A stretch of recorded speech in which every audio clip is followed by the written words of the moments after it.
안녕하세요. 오늘 이 책의 마지막이에요. 수고하셨어요, 그동안. 그동안 숙제하시고, 요번에 좀 숙제도 많고, 요번 분량이 많은데, 어, 읽으시면서 나누고 싶으신 이야기, 또 새롭게 알게 되셨던 이야기, 나눠주세요.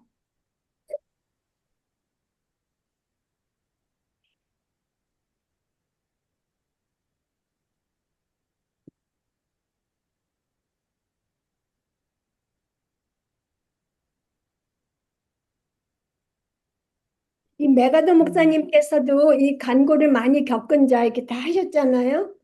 그것보다 이 스펄전 목사님 이야기는 설교는 더 우리 간고를 겪으신 예수님을 아주 그냥 세세히 설명하셔서 우리 마음을 얼마나 찔러 주시는지 우리 마음에 막 감동을 주시는지 몰라요.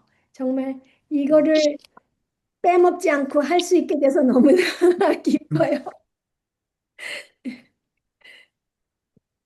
아까도 잠깐 그 시작하기 전에 이야기를 나눴는데 앞에 그 이사야서 53장 12절에서 52장 12절에서 53장 12절까지 쭉 그러니까 하나님의 고난에 대해서 그다음에 영광에 대해서 이렇게 말씀해 주시고 그다음에 이제 마지막에 이 스펄전 목사님의 그 강고를 많이 겪은 자를 해 주신 거에 연결이 되면서 아까 259페이지 정우모 자매하고 잠깐 나눴는데요.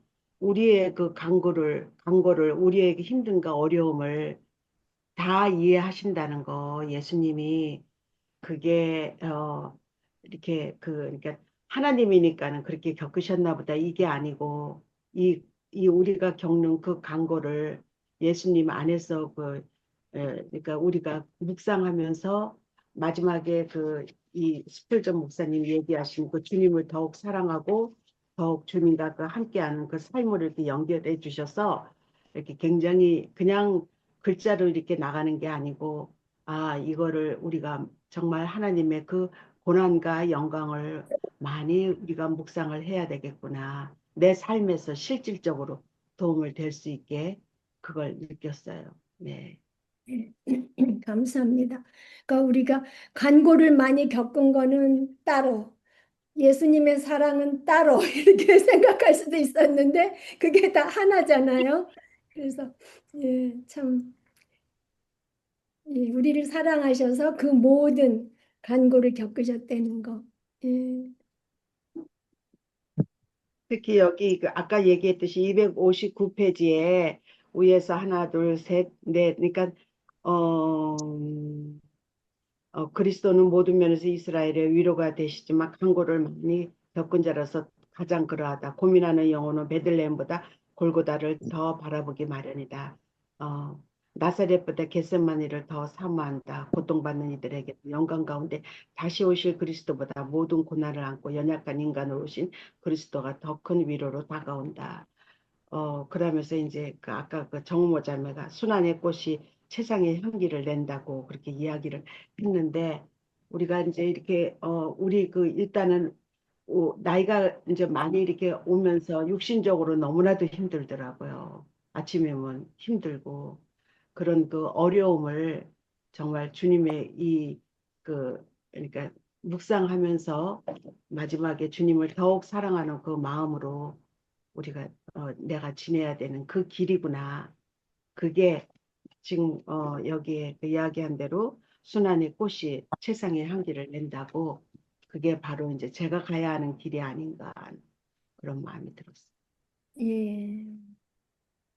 그래서 예수님이 당한 순환의 꽃 앞에 가면 우리의 그 고통의 그 썩은 냄새가 없어지는 거죠. 예.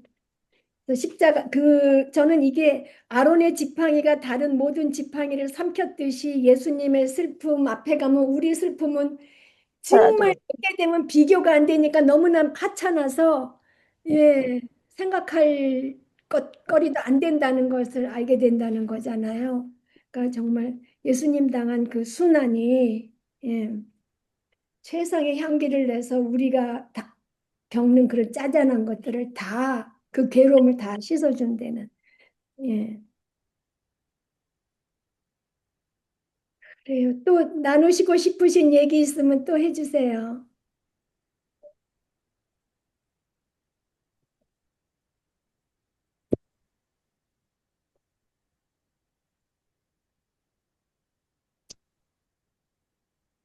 예, 그러면 이제 숙제할게요. 예, 1번부터 1번 연옥자매님 해주세요.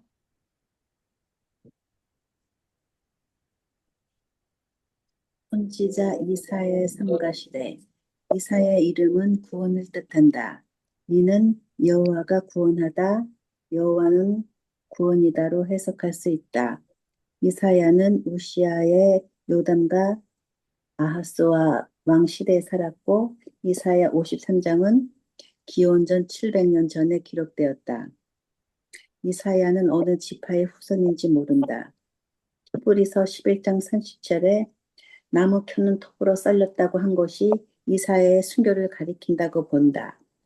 이사야 메시지의 중심 초점과 이사야 53장이 다 이루고 있는 것은 무엇입니까? 메시아의 약속과 하나님의 은혜로운 방법으로 메시아가 자기 백성에게 구원을 베푸신다는 것이다. 그리고 53장은 그러면은요. 예, 감사합니다. 이사야의 이름은 구원을 뜻하고 여호와가 구원하다 또는 여호와는 구원이다로 해석될 수 있고 이사야는 우시야, 요담, 아하스, 히스기야 왕 때 살았고요. 예, 이사야서 53장은 기원전 700년 전에 기록되었어요. 그래서 이사야는 어느 지파의 후손인지도 모르는데 이제 므낫세에 의해서 톱으로 켜는 것을 당해서 죽었다고 이렇게 말을 하고요. 그다음에 이사야 메시지의 중심 초점은 메시아의 약속과 하나님의 은혜로운 방법으로 메시아가 자기 백성에게 구원을 베푸시는 것이 이사야 메시지의 중심 초점이고 이사야서 53장은 그거를 더 자세하게 해서 그리스도의 십자가의 죽음과 부활, 대속적 구속, 오직 믿음으로 의롭다함을 얻는 것, 그리고 하나님의 주권에 대해서 이제 자세히 설명하고 있다고 하죠. 그래서 우리가 53장을 이렇게 딱 외우면 어디에 믿음으로 의롭다함을 얻는다 이런 단어가 안 나오잖아요. 그런 말이 53장에 그런 말 없어요. 근데 우리가 어떻게 믿음으로 의롭다함을 얻는 거를 53장에서 알 수 있을까요? 우리가 지난주에 했죠. 지식? 네, 지식이요. 자기 지식으로 많은 사람을 의롭게 한다고 거기에 나오는데 그게 자기 지식이 그리스도에 대하여 아는 지식으로 말미암아 그리스도에 대하여 아는 지식을 믿는 그 믿음으로만 이제 의롭게 된다는 거. 예, 그래서 오직 믿음으로 의롭다함을 얻는다는 것은 자기 지식으로 많은 사람을 의롭게 한다라는 그 글의 내용 뜻이에요. 그리고 2번을 정종의 자매님 해주세요. 이사야서 1장에서 39장은 유다 왕국에 닥쳐올 심판과 포로로 잡혀갈 것에 대한 경고의 예언이고 40장에서 66장은 은혜와 구원의 예언이 선포된다. 40장에서 66장은 메시아가 오심으로써 하나님의 백성에게 주실 영광스러운 구원의 계시이다. 이 구원의 계시는 무엇을 예언합니까? 이스라엘의 포로에서 해방되고 죄인이 죄의 속박과 죄책감에서 구원받을 뿐 아니라 세상 모든 나라와 민족이 사단의 지배로부터 풀려날 것을 예언한다. 2번 40장에서 48장과 49장 57장과 58장 66장은 각각 무엇을 예언합니까?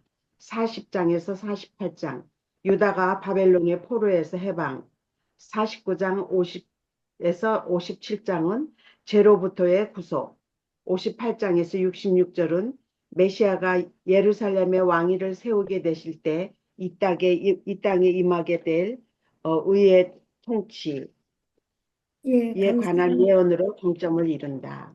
네, 감사합니다. 그래서 이사야서 1장부터 39장은 그 심판받고 그다음에 포로로 잡혀갈 거에 대한 경고이고 40장 이후는 은혜와 구원이 선포되는데 메시아가 오심으로써 주시는 그 구원의 계시이고요. 이 구원의 계시는 그 포로에서 해방되고 죄인이 죄의 속박과 죄책감에서 구원받을 것, 그리고 이스라엘 백성뿐만이 아니라 세상 모든 나라와 민족이 사탄의 지배로부터 풀려날 것을 예언하고요.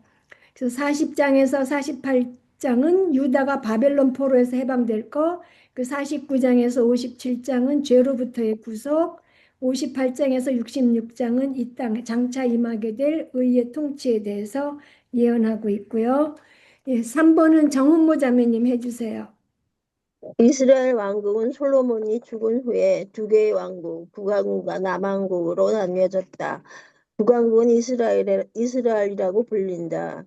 10개 지파가 솔로몬의 합법적 승계였던 르보암을 거부하며 하나님이 선택한 왕통을 거부함으로써 성경의 메시아 부족을 멸시한 것과 다름이 없었다. 그들은 여로보암을 왕으로 삼고 예루살렘 성전, 레위 제사 징직을 버리고 사마리아를 새 수도로 삼았다.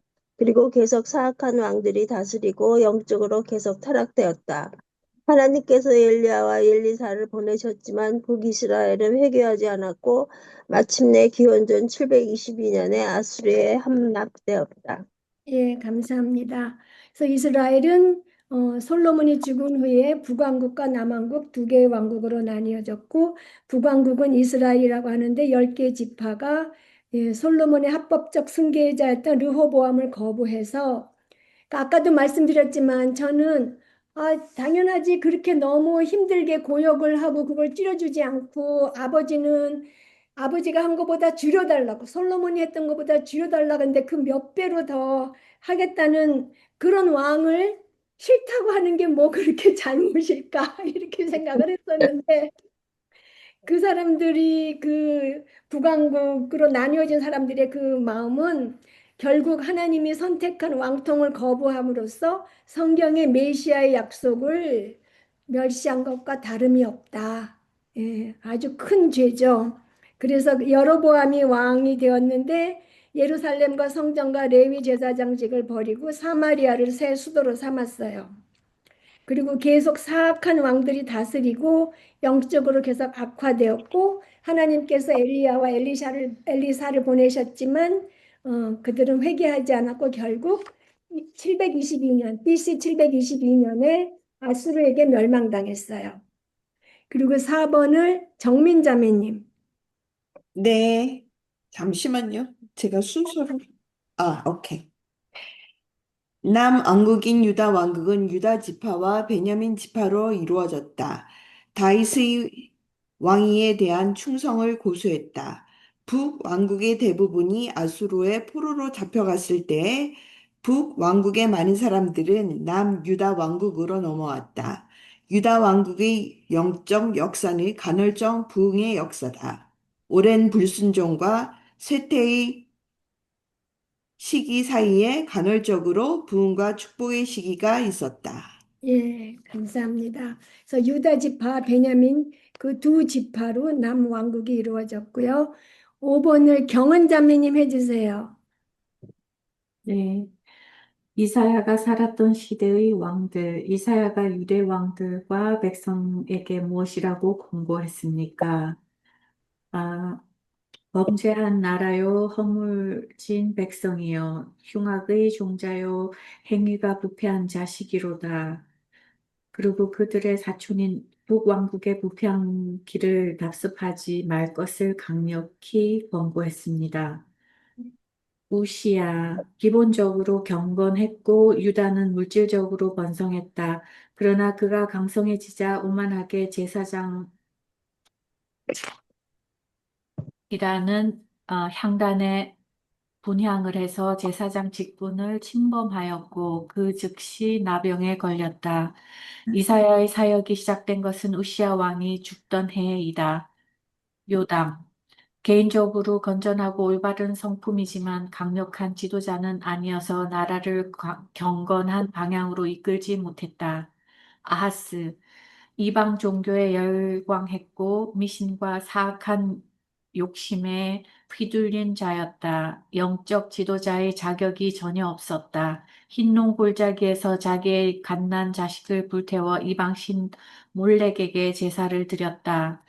아수르의 우상 숭배의 형식과 의식을 유다의 예식에 접목하려 했다. 성전들의 남색에서 본 이방 모형을 본따 만든 제단을 설치하고 성전 구조를 마음대로 바꾸었고 결국 성전에서 드리는 모든 의식을 타락시켰다. 그래서 성전이 아수르 우상 숭배의 요지가 되었다. 아하스의 통치 기간은 이스라엘의 영적, 경제적, 정치적 암흑기였다. 다맥색과 아람 왕이 쳐들어왔을 때에 이사야를 통해 하나님께서는 적군의 군대를 두려워하지 말라고 하셨고 아하스가 원하는 어떤 징조도 들어주시겠다고 제안하셨다. 징조의 성취를 통해 이사야가 전하는 예언의 참됨을 확정하려는 아하스는 하나님의 자비로운 제안을 거부했다. 그래서 하나님께서 이사야가 어떤 예언을 전달하도록 하셨습니까? 하나님께서 직접 심오한 하늘의 징조를 선택하셨고 이에 이사야가 이 유명한 예언을 전달했다. 그러므로 주께서 친히 징조를 너희에게 주실 것이라. 보라, 처녀가 잉태하여 아들을 낳을 것이요 그의 이름을 임마누엘이라 하리라. 하나님께서 주신 징조는 아하스의 생애를 훌쩍 뛰어넘어 메시아의 도래를 가리켰다. 히스기야, 일관되게 선하고 경건한 통치자였다. 부친이 말살했던 신앙을 즉시 회복시키는 작업에 돌입했다. 그러나 백성들은 히스기야의 경건한 지도력에도 불구하고 영적인 유혹에 몹시 취약했다. 아수르가 쳐들어왔을 때 히스기야는 힘과 구원 되시는 하나님을 바라보았고 하나님께서는 히스기야를 구원하셨다. 승리를 얻은 후에 히스기야는 병에 걸렸다. 왕이 심히 통곡하며 하나님께 도움과 자비를 구했고 하나님께서 이사야를 통해 15년을 더 살게 해주셨다. 히스기야는 자신에게 구원과 죄의 용서가 필요하며 오직 하나님만이 그것을 주실 수 있는 분임을 분명히 이해했다. 그리고 심지어 하나님께서 주신 시련이 오히려 자기의 유익을 위한 것임을 고백했다. 네, 감사합니다. 예, 그래서 이사야가 살았던 시대의 왕들, 예, 근데 보면서 이사야가 유다 왕들과 백성에게 북왕국의 그런 부패한 길을 답습하지 말라고 경고했고요, 권고했고, 그다음에 우시야가 왕을 보면은 기본적으로 선했고 물질적으로 번성했는데 그가 강성해지자 교만하게 되어서 오만하게 제사장만 하는 성전 분양을 해서 제사장, 그러니까 향단의 분양을 해서 제사장 직분을 침범하였고 그래서 즉시 납병에 걸렸죠. 그래서 이사야 사역이 시작된 것은 우시야 왕이 죽던 해였고 요담은 개인적으로 건전하고 올바른 성품이었지만 강력한 지도자는 아니라서 나라를 경건한 방향으로 이끌지 못했고 아하스는 아주 나쁜 왕이죠. 이방 종교에 열광했고 미신과 사악한 욕정에 휘둘렸고 영적 지도자 자격이 없었고 흰놈 골짜기에서 자신의 갓난 자식을 불태워서 이방신 몰렉에게 제사를 드렸고 그 아수르의 우상 숭배 형식과 의식을 유다의 예식에 접목하려고 했고 성전뜰에 다메섹에서 본 제단을 설치하고 성전 구조를 마음대로 바꾸었고 그래서 결국 성전에서 드리는 모든 의식을 타락시켰어요. 그래서 성전이 참 끔찍하게도 우상 숭배의 요지가 되었죠. 사하스의 통치 기간은 영적, 경제적, 정치적 암흑기였어요. 그래서 다메섹과 아람 왕이 쳐들어왔을 때 이사야를 통해서 하나님께서는 적들의 군대를 두려워하지 말고 아하스가 원하는 어떤 징조도 들어주시겠다고 제안했는데 그 아하스는 잘난 척하고 구하지 아니하겠다고 그러면서 그렇게 말하는 것을 다 받아들이지 않았어요. 그 하나님의 그 징조를 주시겠다는 자비로운 제안을 거부했을 때 하나님께서는 그래 그러면 말하라 하지 않고 진짜 자애로우심과 인자하심으로 더 큰 자비로운 예언을 하셨어요.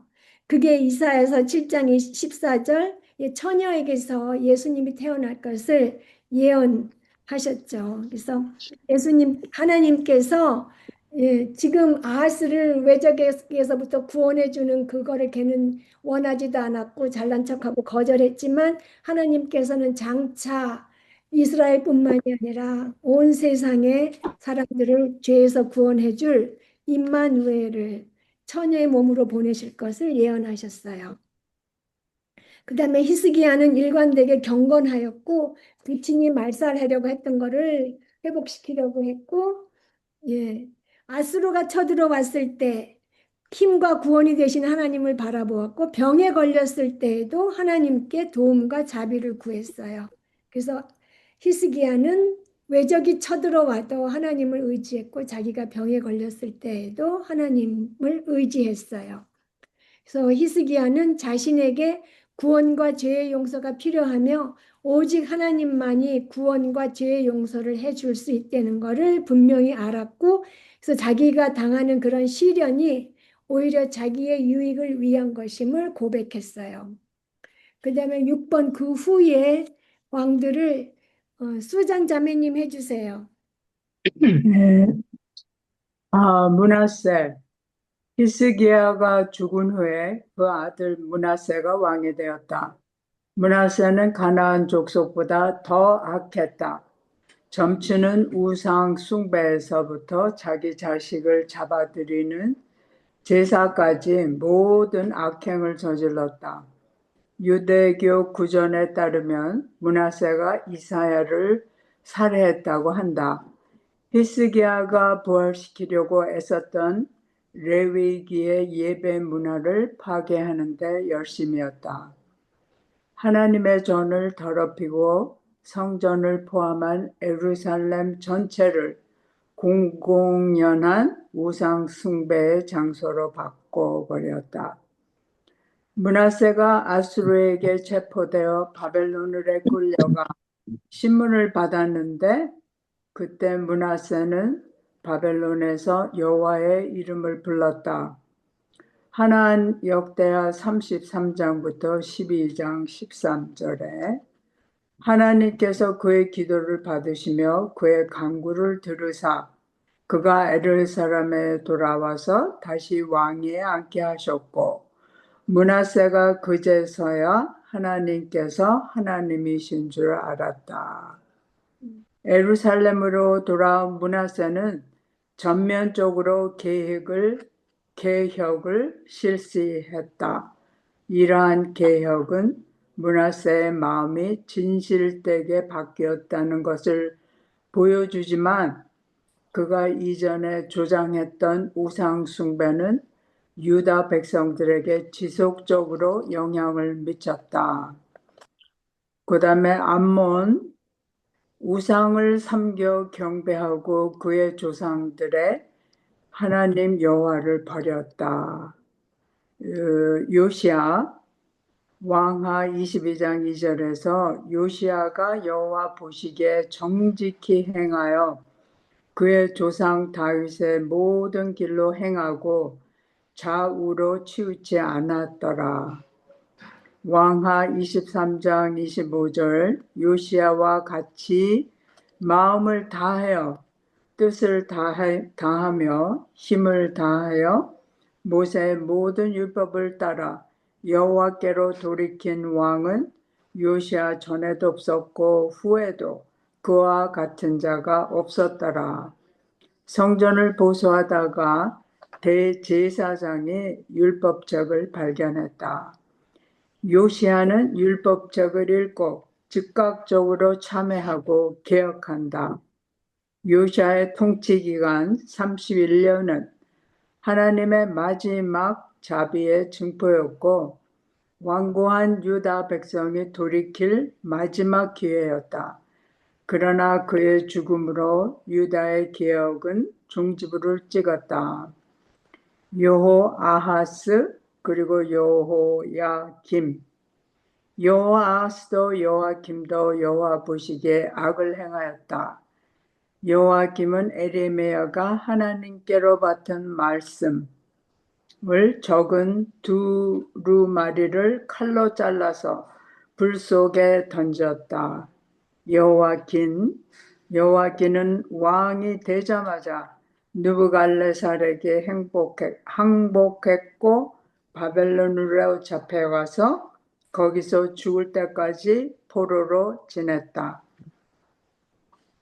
이사야는 거의 100년 전에 이미 이런 상황을 경고했다.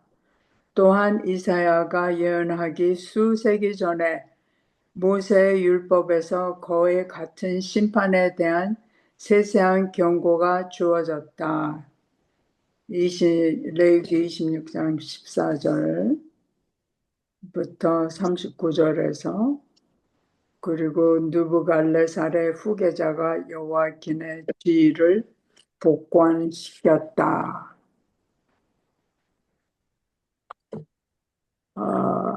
열왕기하 25장, 29장 3절.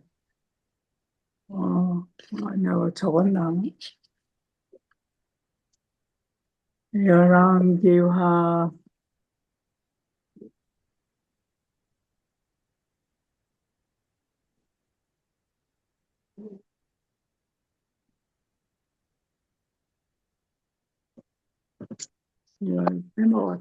11기하 찾았어요.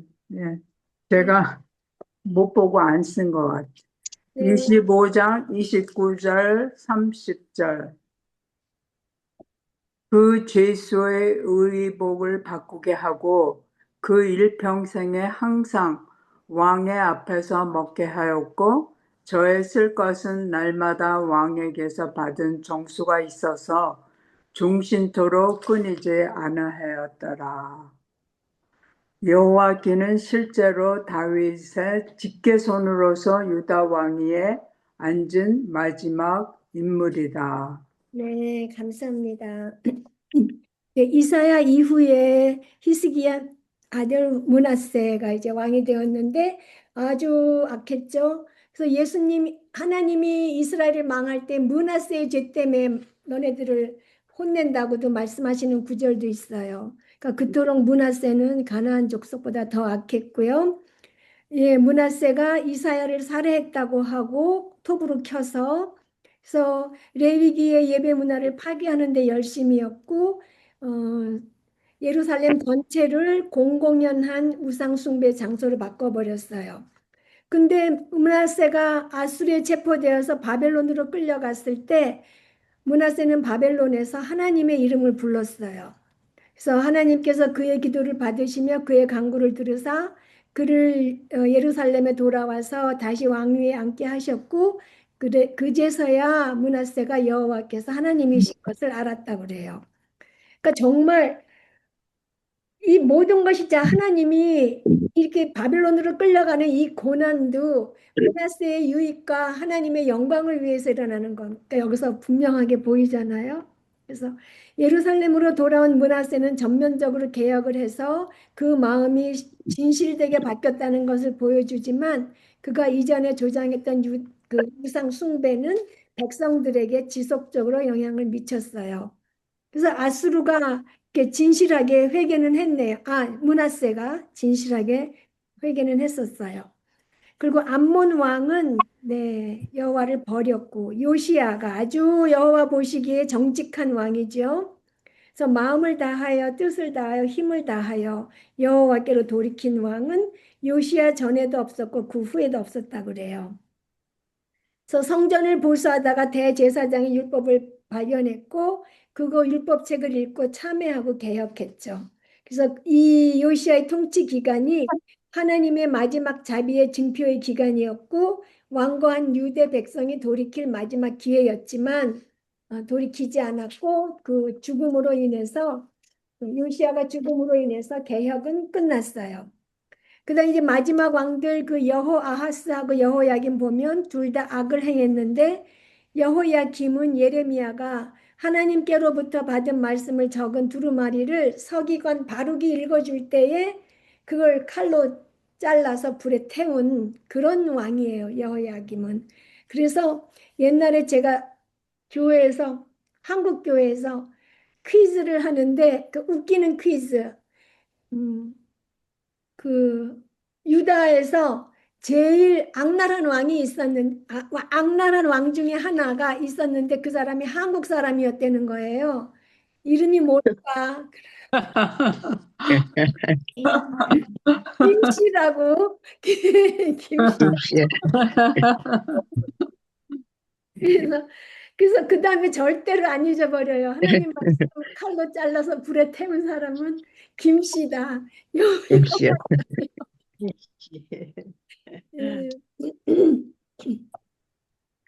예, 그다음에 여호야기는 여고냐 고니야라고도 불리는데요.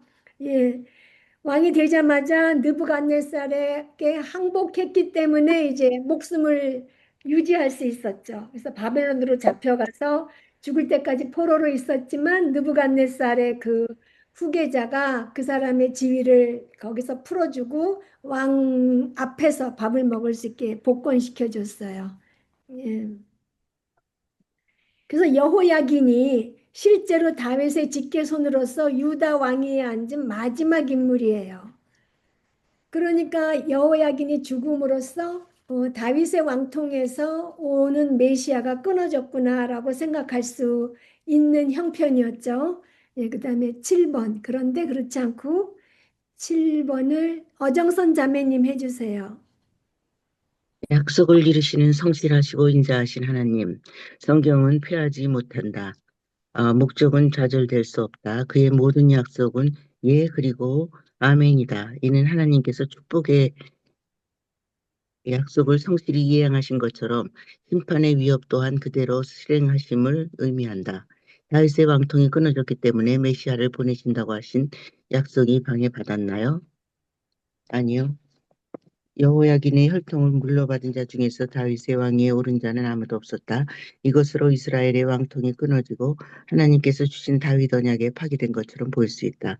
그러나 마태복음 1장 11절에서 16절은 유다 왕가의 계보를 여호야긴에서 요셉까지 추적한다. 그리스도는 요셉의 양자였으며 마리아의 계보를 통한 진정한 다윗의 후손이었다. 그러므로 예수님께서는 요셉의 계보로부터 왕위에 오를 권리를 승계하셨다. 하나님께서는 예레미야 시대부터 그리스도 탄생까지 도저히 양립될 수 없는 것처럼 보였던 하나님의 약속과 저주를 모두 성취하였다. 북한과 유다의 포로됨에 대한 이사야의 예언은 문자 그대로 성취되었다. 바벨론 포로기에 대한 이사야의 경고가 성취되자 남은 신실한 자들은 이사야가 예언한 구원의 약속에 주목했고 그 구원을 사모하기 시작했다. 그들은 심판이 그대로 성취되었듯 구원도 성취되리라고 믿었다. 하나님의 모든 은혜와 구원에 대한 약속이 성취되기 위해서는 여호와의 종이 고난을 받음으로써 구속을 성취하는 일이 선행되어야 한다.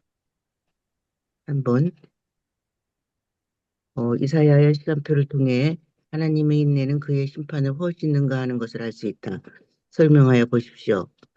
백성은 이사야의 경고를 듣지 않고 요담의 경건한 지도를 따르지 않고 아하스의 악행에 동참했다. 그들은 히스기야의 개혁을 따르지 않았다. 그럼에도 하나님은 히스기야 사후 거의 90년 동안 심판을 위해 하셨다. 하나님은 죄를 미워하시어 심판하시지만 그 전에 오래 참고 기다리시며 회개와 구원의 기회를 주시는 분임을 알 수 있다. 유다의 배교는 우리에게 중요한 교훈을 남긴다. 악행으로 돌아가는 것의 위험성을 분명히 경고한다. 스폴전 목사님은 악행으로 되돌아가는 것이 돌아가는 것의 위험을 어떻게 경고했습니까? 교회 속의 여러 사례를 통해 하나님의 백성의 건전하고 안정된 성경의 진리에서 떠나면 하나님의 복과 보호에서 멀어지게 되고 결국에는 재앙으로 귀결된다고 하셨습니다. 네, 감사합니다. 예, 그래서 약속을 그렇게 여호와긴이 죽음으로써 실제로 다윗의 직계손으로 오시는 그 메시아의 약속이 이루어지지 않을 것 같아 보이지만, 네, 약속을 이루시는 성실하시고 인자하신 하나님께서 어떻게 하시는지 보는 거죠. 성경은 패하지 못하죠. 하나님의 목적은 좌절될 수 없어요.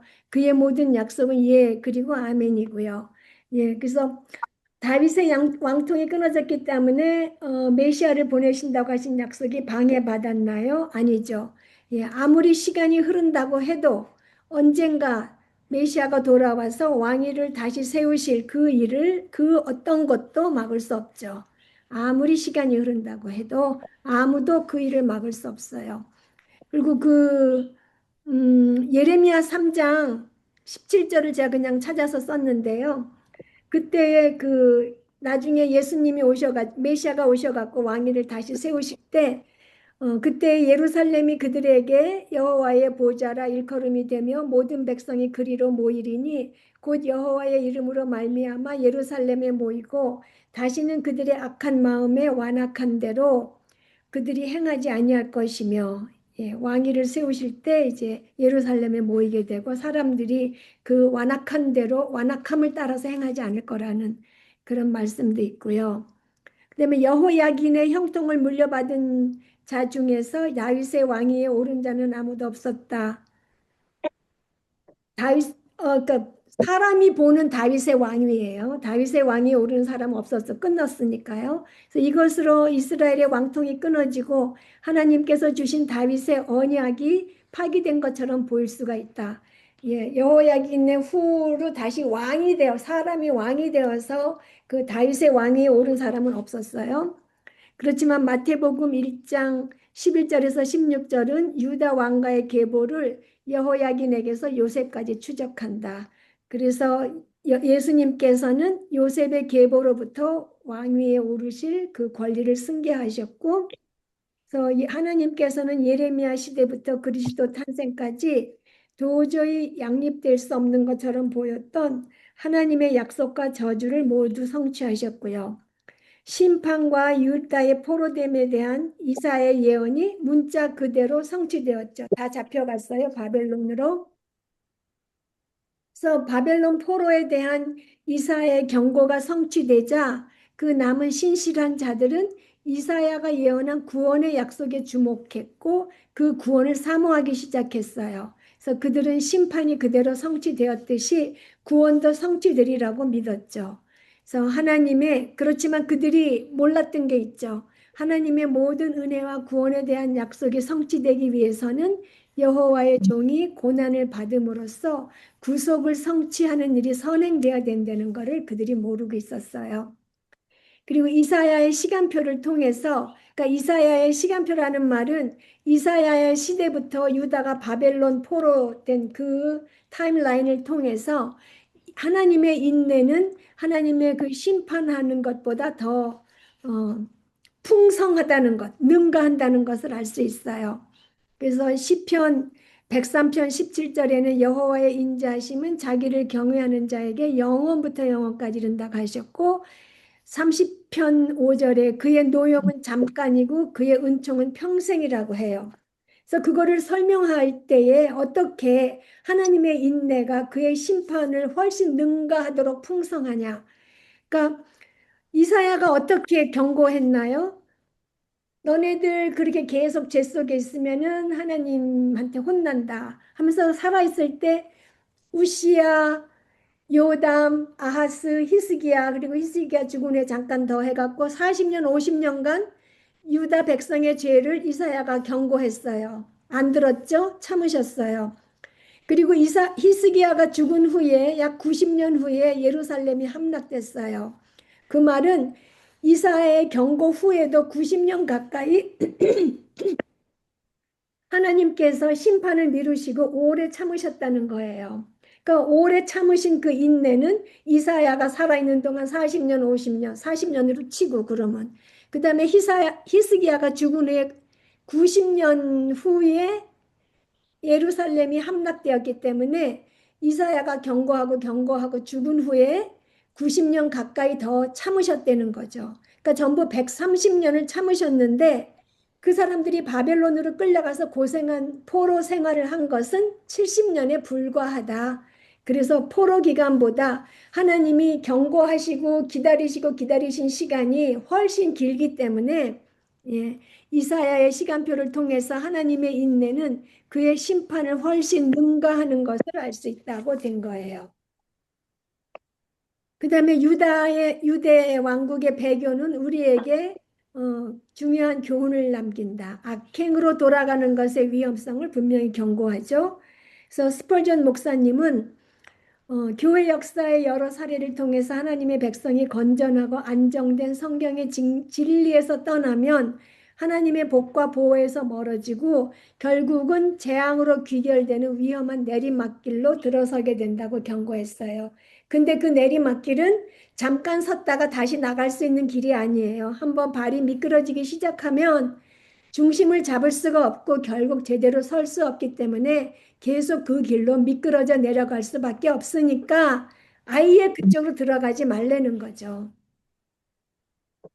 예, 그 건전하고 안정된 성경의 진리에서 떠나지 말라는 거죠. 조금만 하고 귀퉁이부터 세상과 타협하기 시작하면은 그 한이 없는 거예요. 그 다음에 간고를 많이 겪은 자 보면은요, 경희 자매님 해주세요. 우리 구주는 더 이상 겟세마네에서 고민하거나 십자가에서 죽어 가시지 않는다. 구주의 가시 면류관은 이제 많은 주권의 면류관으로 대체되었다. 목과 창 대신 왕의 능력의 지팡이가 주어졌다. 고난은 끝났고 복된 결과는 영원하다. 우리 구주가 모든 고난의 사역을 마치셨고 그 모든 수고의 열매를 보고 계시기에 우리는 지금 그의 고난에 동참할 수 있다. 여자에게서 난 자가 발꿈치를 상한 덕분에 뱀의 머리를 부술 수 있다. 여자에게서 난 자는 누구이십니까? 예수 그리스도. 네, 감사합니다. 그래서 우리 구주는 더 이상 겟세마네에서 고민하고 계시거나 십자가에 아직도 매달려서 죽어가고 계시지 않죠. 구주의 가시 면류관은 많은 주권의 면류관으로 대체되었고 못이 손에 박힌 대신 왕의 능력의 지팡이가 주어졌어요. 그래서 고난은 끝났고 복된 결과는 영원할 거예요. 그래서 우리 구주가 모든 고난의 사역을 마치셨고 모든 수고의 열매를 보고 계시기에 우리는 지금 그의 고난에 동참할 수 있고 동참하면서 기뻐할 수도 있는 거죠. 그래서 여자에게서 난 자가 거기서도 발꿈치를 상한 덕분에를 빼면 보통 그것만 여자에게서 난 자가 뱀의 머리를 부셔 이것만 생각하는데 발꿈치를 상했잖아요. 뱀이 발꿈치를 물었잖아요. 그래서 여자에게서 난 자가 발꿈치를 상하는 고난을 당한 덕분에 뱀의 머리를 부술 수 있었다. 여자에게서 난 자가 바로 예수 그리스도시죠. 2번을 연옥자매님 해주세요. 주님의 고통이 어떻게 슬퍼하는 이들에게 성경의 그 어떤 주제보다 더 위로가 됩니까? 고통받는 이들에게는 영광 가운데 다시 오실 그리스도보다 모든 고난을 안고 연약한 인간으로 오신 그리스도가 더 큰 위로로 다가온다 라고 썼습니다.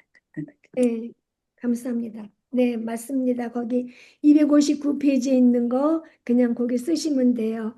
예, 주님의 그 영광보다 그리스도의 고난이 더 위로가 되고 그리스도는 모든 면에서 이스라엘의 위로가 되지만 간고를 많이 겪으신 분으로서 가장 위로가 많이 되고 고민하는 영혼은 베들레헴보다 골고다를 더 보고 나사렛보다 겟세마네를 더 사랑하고 사모하고 고통받는 이들에게는 영광 가운데 다시 오실 그리스도보다 모든 고난을 안고 연약한 인간으로 오신 그리스도가 더 큰 위로로 다가온다.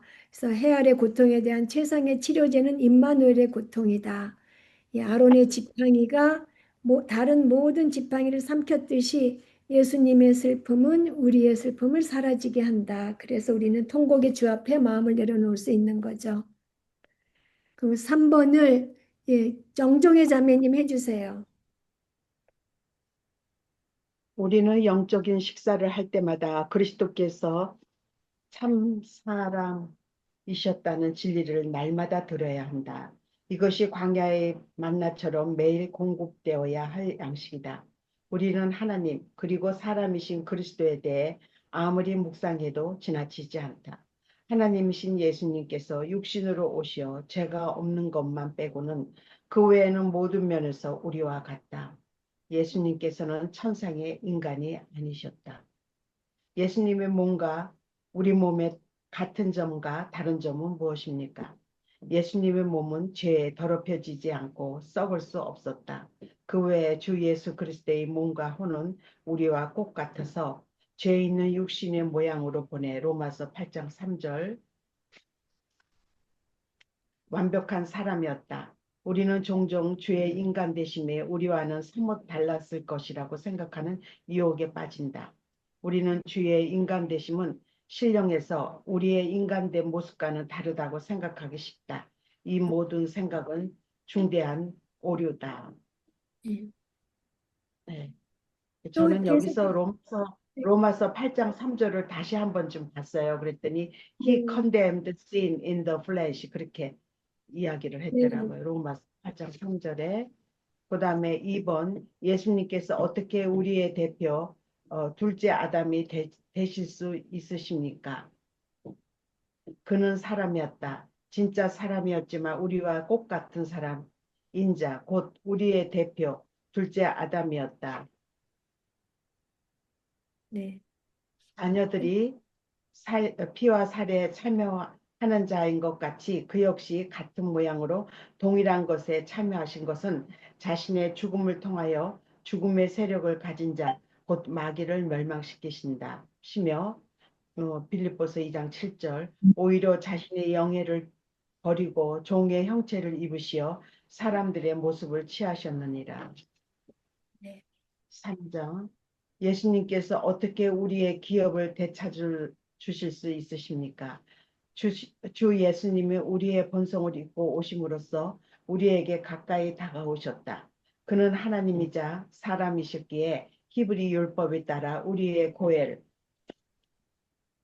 즉 우리의 친족, 기업, 물을 자가 되셨다. 율법에 의하면 기업을 잃어 그것을 책임질 자가 없으면 가까운 친족이 그것을 속량해야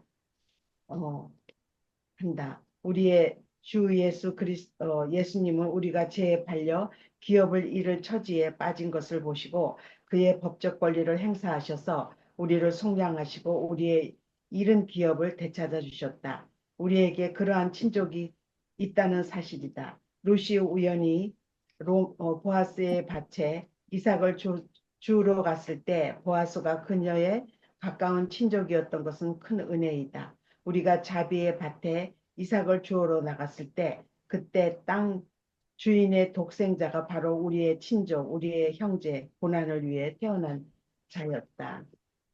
4번 예수님께서 어떻게 우리의 대속물이 되실 수 있으십니까? 우리와 꼭 같은 사람이 아니라 그 어떤 존재가 우리의 대속물이 되었다면 그것은 하나님의 공의에 맞지 않는 일이다.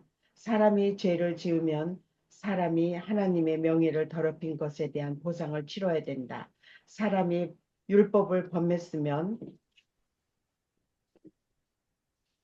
사람이 그것을 바로 잡아야 한다. 사람이 죄를 지었다면 사람이 형벌을 받아야 한다. 천사는 내가 사람을 대신해 고난을 받겠습니다라고 말할 능력이 없다. 천사의 고난은 사람의 죄를 대속하지 못한다. 그러나 사람, 비할 데 없는 사람, 사람의 대표인 사람, 친족인 사람, 오직 그만이 속량할 수 있으며 고난을 받음으로써 깨어진 공의를 바로잡고 우리를 해방시킬 수 있다.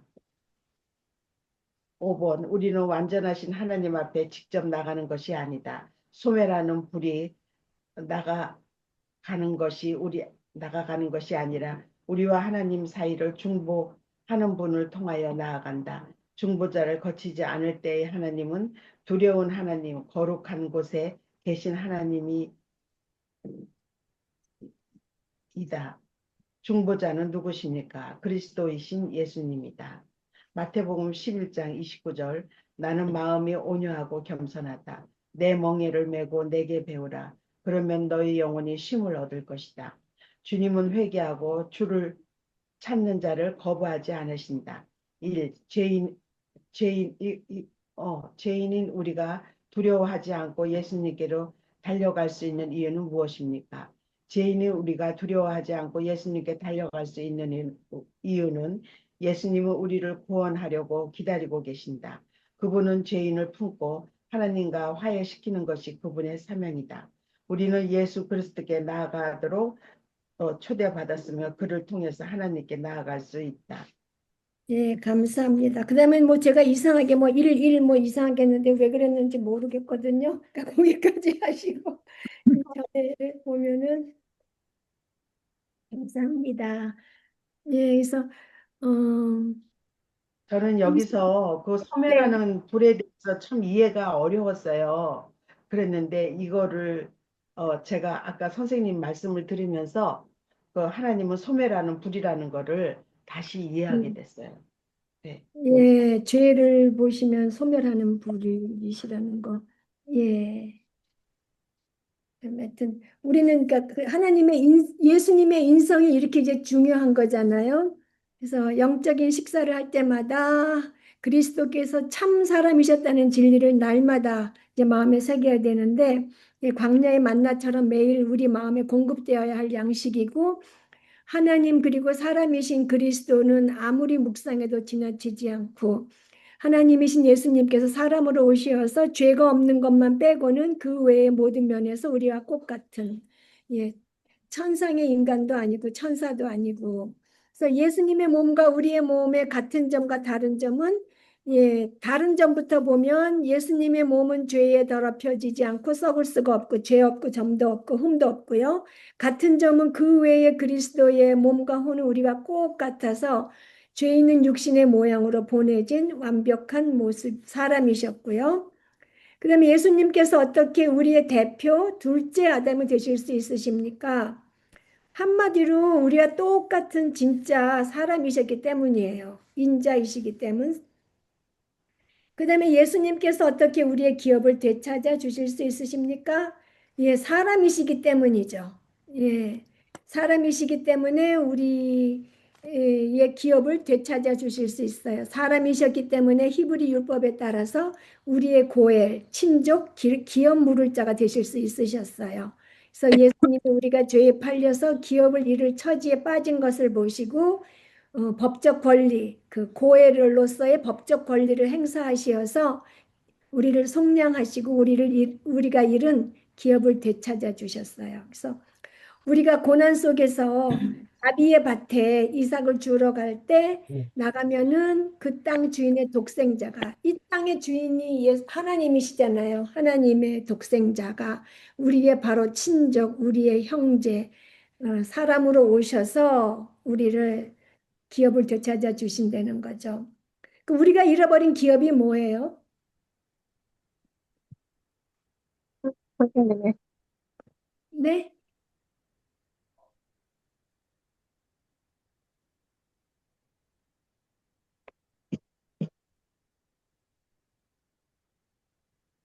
우리가 잃어버린 기업. 예. 영생? 네, 낙원이죠. 영생, 천국. 예, 그거예요. 낙원, 영생, 천국 똑같은 거 다. 예, 그래서 아담 때문에 쫓겨났잖아요. 예, 그리고 반드시 죽게 돼버렸잖아요. 그거를 예수님께서 되찾아 주시려고 사람으로 오셨고, 그 다음에 어떻게 대속물이 되실 수 있냐 하면은 완전한 사람이셨기 때문이죠. 예, 사람이 죄를 지면 사람이 그걸 바로잡아야 되고 사람이 형벌을 받아야 되고 우리 왜 동물이 안 되는 이유를 왜 사람은 의지적으로 죄를 짓는데 동물한테는 뭐 죄를 짓고자 하는 의지가 없기 때문에 안 된다는 거잖아요. 그때만 살짝 덮어지고 하나님이 용서해 주시고 넘어가시는 거지 완전한 용서는 예수님 안에서 이루어지는 거고요. 그래서 완전한 사람이시며 사람의 대표인 사람, 친족인 사람만이 우리를 속량하실 수가 있는 거예요. 그 다음에 우리는 완전하신 하나님 앞에 직접 나가지 못하죠. 나가면 어찌게 되겠어요? 타 죽어요. 소멸하는 불에 다가가는 것이기 때문에 즉시 죽어요. 그래서 우리와 하나님 사이를 중보하시는 분을 통해서 나가는데 여기서 263페이지에 우리 있는 거기 있는 단어가 책에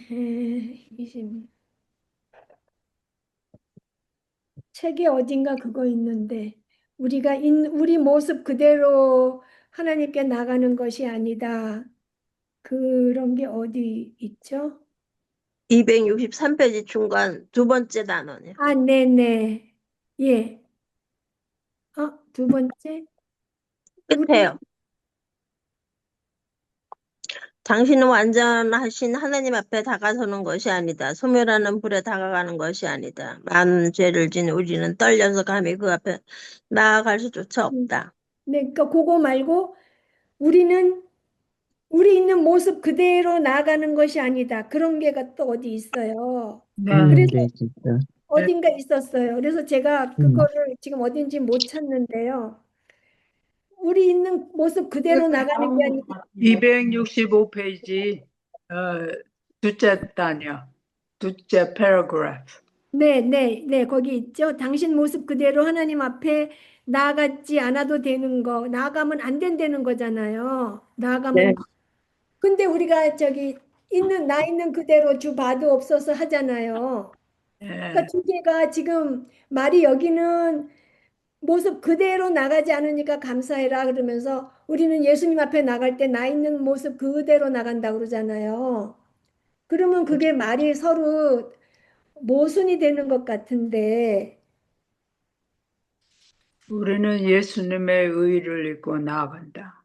예수. 네. 예수님의 의를 입고 나가는데 그 예수님을 입으로 나갈 때 있는 그대로 나간다는 거죠. 내 공로로 뭐 죄 조금 잘라내고 뭐 해갖고 공로 없이 오직 은혜로서만 예수님의 의를 옷 입는 거기 때문에 나 있는 모습 그대로지 내가 거기다 내 공로를 더덕더덕 붙여서 나가는 게 아니라는 거죠. 아멘. 그 차이를 우리가 확실히 알아야 예. 되고요. 예. 그다음에 주님은 회개하고 주를 찾는 자를 거부하지 않으시고요.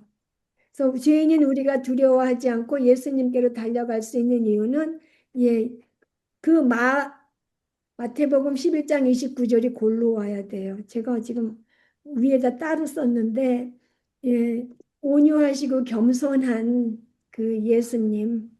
그래서 우리가 두려워하지 않고 예수님께 나가면 마음이 쉼을 얻을 수 있는 거고요.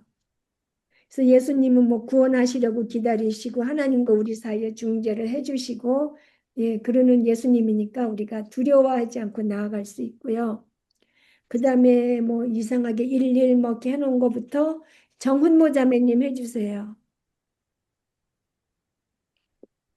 우리가 가난과 아니, 일본을 하셨죠.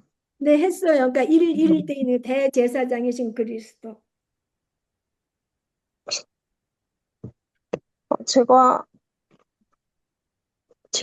한 거는 우리가 265 이사문단 우리가 가난과 비방과 모욕과 육체의 고통을 견딜 수 있는 이유는 무엇입니까? 그렇게 돼 있는데 예. 6페이지. 맞아요. 그럼 제가 또 뭐 하다가 또 뭐 예. 이상한 짓을 했네요. 예. 그럼 뭐 1번과 1번은 제가 잘못 내가 저는 예. 2번 맞아요. 네, 2번. 2번 1번에 해주세요. 1번, 2번. 네. 1번에 1번, 2번인 것 같다. 우리가 가난과 비방과 모욕과 육체의 고통을 견딜 수 있는 이유는 무엇입니까? 우리 주 예수 그리스도께서 먼저 그것을 다 당하셨기 때문이다. 그가 수치를 당하셨기에 그를 위해 기쁘게 멸시를 당할 수 있고 그가 얼굴에 침뱉음을 당하셨기에 그를 위해 기꺼이 조롱당할 수 있다. 그가 채찍에 맞으셨기에 그를 위해 명예롭게 모욕당할 수 있다. 그가 십자가를 지셨기에 소중한 주님을 위해 목숨을 버리는 것은 곧 생명을 얻는 것이다. 강고를 많이 겪으신 그리스도께서는 우리의 질고를 기쁘게 줄 수 있게 되기를 바라신다. 우리에게 참된 위로는 무엇입니까? 십자가에 못 박히시고 그분과 함께 가는 것입니다. 네. 예수님께서 간고를 많이 겪으셨다는 것은 마치 그는 간고로 만들어졌고 간고가 그 존재의 구성 요소인 것처럼 말하는 것이다. 그와 고통은 거의 동의어와 같다. 우리 주님은 간고를 많이 겪으신 자로 불린다. 그 이유가 무엇입니까? 그것은 우리 주님은 왜냐하면 그의 특별한 징표이기 때문이다. 그는 거룩의 사람 으로 불릴 수도 있다. 그에게는 아무런 흠이 없기 때문이다. 그는 수고의 사람으로도 불릴 수 있다. 아버지의 일을 열심히 하셨기 때문이다. 달변의 사람이기도 하다.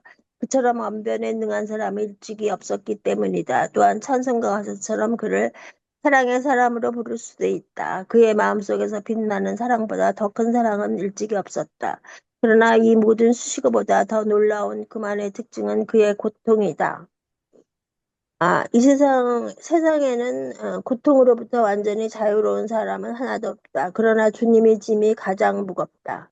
이 땅의 많은 형제 중에서 맏아들에 사는 다른 모든 형제에 비해서 더욱 쓰고 그의 세례는 더욱 깊다. 주님의 고통이 이렇게 클 수밖에 없는 이유는 무엇입니까?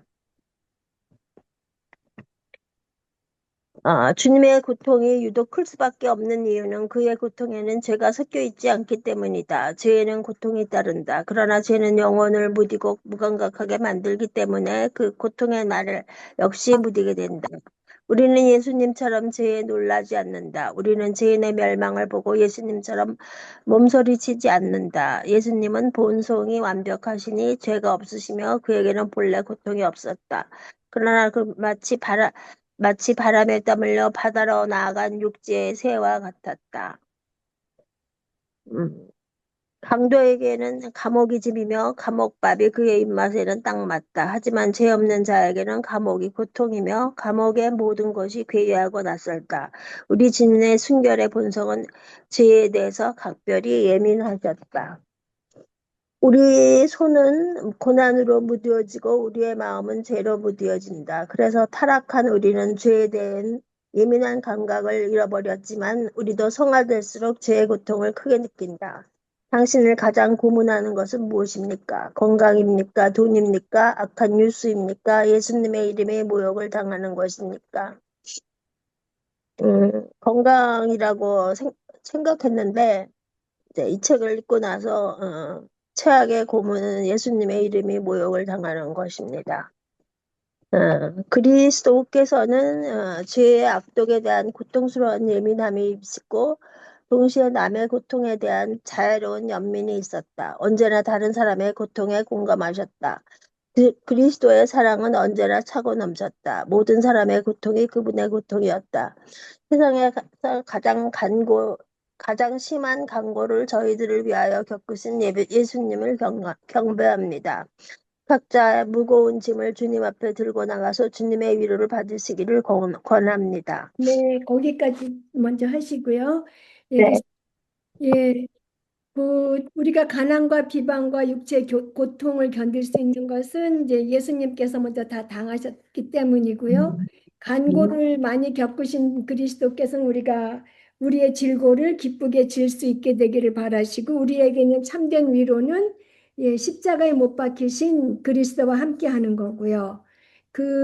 그다음에 예수님께서 간고를 많이 겪으셨다는 것, 그러니까 Man of Sorrow라고 하는 것은 그는 간고로 만들어졌으며 간고가 그 존재의 구성 요소인 것처럼 말하는 것이고 그와 고통은 거의 동의어와 같다는 거죠. 그냥 간고가 그분이시라는 그 말이 정말 한마디로 딱 맞더라고요. 사실 그동안 그거 암송하면서도 Man of Sorrow, 간고를 많이 겪었으며 해도 만약 예수님이 고통을 당하셨다 이 정도만 알았지 예수님이 자체가 고통인 것처럼 그런 고통을 당하셨다라고는 생각한 적이 없었거든요. 그러니까 고통은 거의 동의어와 같고 간고로 슬픔으로 예수님이 만들어진 것 같다는 그런 말이라는 거고요. 그리고 제가 여기서 지금 세상에는 그러니까 고통으로부터 자유로운 사람이 없지만 예수님은 순결하시고 죄를 모르시고 죄를 보면은 정말 괴로우셨죠. 예. 슬프셨기 때문에 그 순결한 본성 때문에도 더 많이 괴로우셨던 거죠. 그래서 우리가 죄 때문에 죄에 대해서 마음이 굳어지고 무뎌졌지만 우리도 성화될수록 죄를 보면 더 고통이 심해지잖아요. 세상의 악함과 내 마음의 죄를 보고도 그게 더 마음이 괴로워지잖아요. 그래서 우리가 성화될수록 죄의 고통을 크게 느끼는데 우리가 조금만 성화돼도 우리 예수님의 이 타락한 세상에서 이 죄인들을 보셨던 그 예수님의 고통은 얼마나 컸을까? 그게 생각이 나고요. 그래서 내가 가장 고통당하는 것은 무엇인가? 예, 건강인가, 돈인가, 세상에 돌아가는 그 악한 뉴스인가, 예수님의 이름이 모독을 당하는 것인가? 그래서 우리가 이것저것으로 걱정하지만 예수님의 이름이 모독을 당하는 것이 사실 우리한테 가장 큰 괴로움으로 다가와야 되고 또 그래서 우리가 복음도 전해야 되고 그러는 것 같아요. 그리고 무엇보다 먼저 내 행실이 다른 사람 보기에 복음의 빛을 향기를 보내야지 나 때문에 예수님 뭐 예수님 믿는 사람이 뭐 저래 이런 말 들으면 예수님 모독 당하게 하는 거잖아요. 그래서 안 되고 예. 그리스도께서는 이거 아까 안 하셨나 모르겠다. 했어요. 4번까지 하셨어요? 했어요. 네네. 그리스도께는 죄의 압독에 대한 고통스러운 예민함이 있고 또 남의 고통에 대한 자애로운 연민이 있어서 우리가 무거운 짐을 들고 예수 나갔을 때 위로를 받을 수 있어요. 제가 아까 1의 1번이라고 했던 게 265페이지에 2문단, 4문단 그 대제사장이신 그리스도를 제가 질문서에다가 모르고 안 넣어서 중요해서 1에 1 해놓고 내가 거기다 내 거에다가는 써놨나 봐요. 그러니까 예수님이 대제사장이 되실 수 있는 것도 이제 인간이시기 때문인데 225페이지 2, 3문단. 그래, 왜, 네. 그래서 그 그리스도의 사명은 아까 저기 정종의 자매님이 그 위에서 같이 다 아까 말씀해 주셨구나. 그리스도의 사명은 죄인을 품고 하나님과 화해시키는 것이다. 그런 그리스도께서 계시고 대제사장이신 그리스도가 계시니까 그 1번 우리가 죄인인 우리가 두려워하지 않고 예수님께로 달려갈 수 있다는 거. 예, 그렇게 하시면 되고 그다음에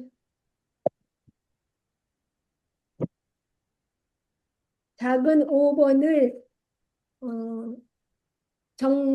정민 자매님 해주세요. 우리 구세주이신 예수님께서는 죄를 보고 고통을 당하며 죄가 사람에게 미칠 영향에 대해서 슬퍼하셨을 뿐만 아니라 실제로 죄를 짊어지셨다. 그는 범죄자 중 하나로 헤아림을 받으셨다. 우리들의 죄를 지시고 돌아가신 예수님을 경배하며 감사드립니다. 6번. 우리 주님이 간고를 많이 겪은 자라고 불리는 또 다른 이유는 무엇입니까? 주님의 고난이 끊임없이 계속되었기 때문이다. 7번. 예수님께서는 어떤 다양한 종류의 고난을 받으셨습니까? 순종하려고 몸부림치는 자들의 고통을 맛보았으며 묵묵히 고통을 감내하는 자들의 고통도 당하셨고 그는 이스라엘 왕이셨기 때문에 높은 사람의 고통도 하셨다. 그는 머리 둘 곳이 없었기 때문에 가난한 자의 고통도 하셨고 상대적인 고통과 개인적인 고통, 심리적인 고통과 영적 고통, 온갖 종류와 정도의 고통을 그는 다 맛보았습니다. 네, 또 해주세요. 8번. 예. 그리스도께서 겪으신 고통 중에 가장 쓰라린 고통은 무엇이었습니까? 사역에 관련된 일로 받는 고통입니다. 사람이 주님을 상하게 한 것이 아니라 그들이 스스로 파괴했다는 것을 정말 고통스럽게 생각하셨습니다. 반드시 홀로 고통당하셔야 했던 우리의 위대한 구세주께서는 외로우셨다. 모두 그분을 버렸다. 어떤 이는 그를 부인했고 또 다른 이는 그를 배반했으며 결국 홀로 포도즙 틀을 밟으셨다.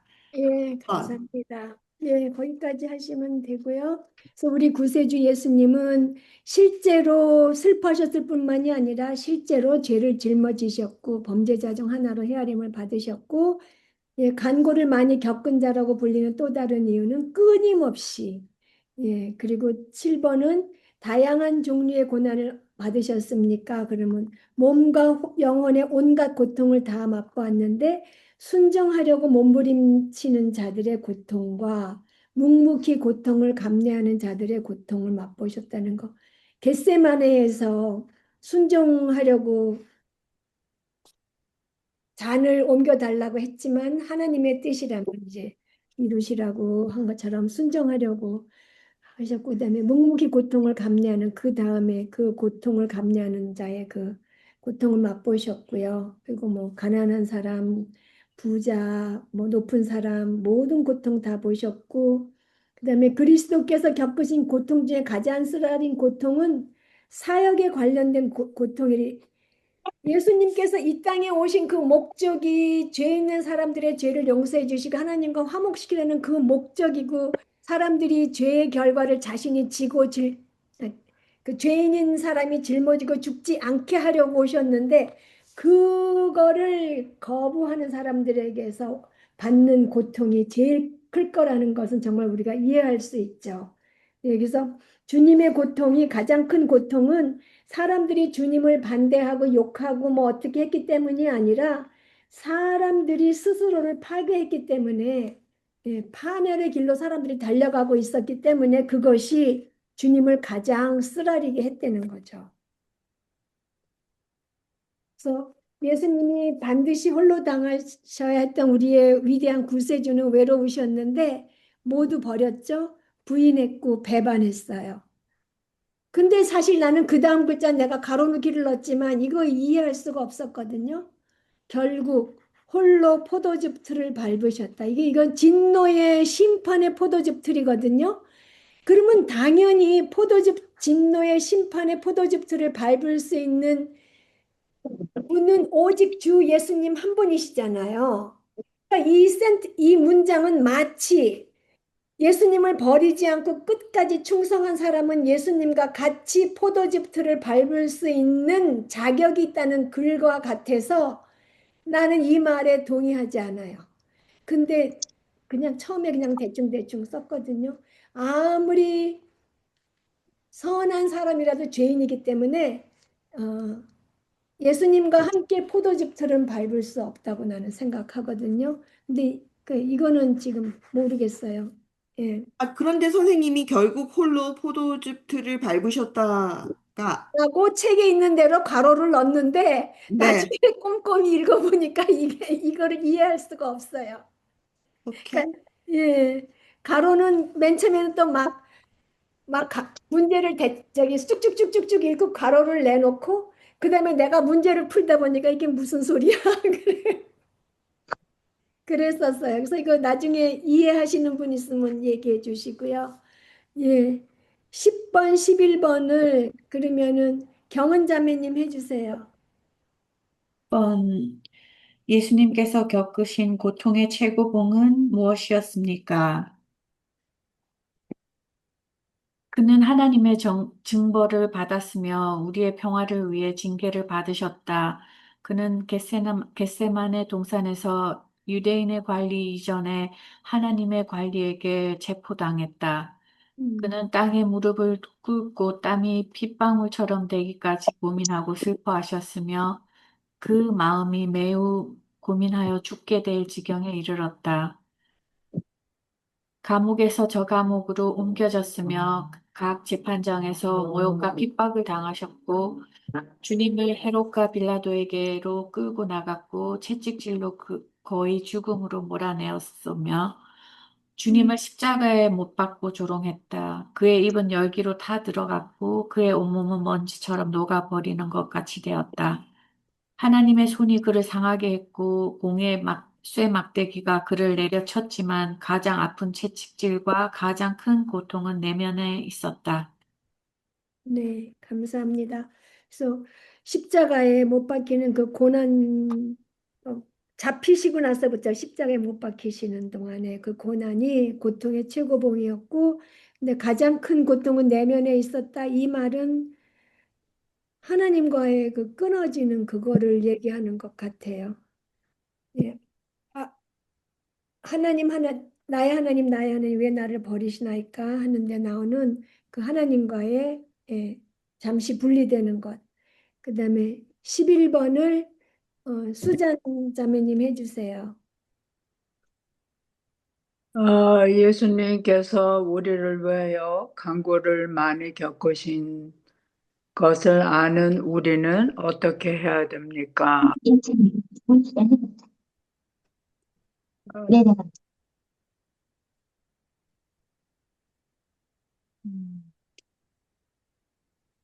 여기서 저기 책에서 말하는 어디 지하철 타셨나 봐. 예, 여기 저기 277장 마지막 절서부터 간고를 많이 겪은 자였다. 여기서 이 주제에 대해서는 마치 혀가 묶인 것처럼 제대로 입을 열 수가 없다. 이 주제에 대해서는 적절한 말들을 찾을 수가 없다. 어떤 최상의 표현을 할지라도 주의 고난을 돋보이게 하기보다는 오히려 빛을 가릴 것이다. 그러면서 십자가를 바라보라고 하시거든요.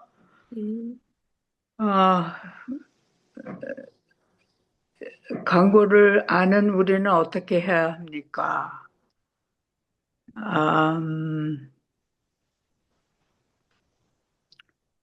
주님께서 간고와 우리의 슬픔과 질고를 다 짊어지셔서 우리가 우리 하나님과 화목하게 되고 또 중보자로 또 계시고 그리고 화목제물로 돌아가실 분은 오직 예수님, 흠없고 점없고 죄 없으신 예수님께서만 희생의 양이 되셔서 단번에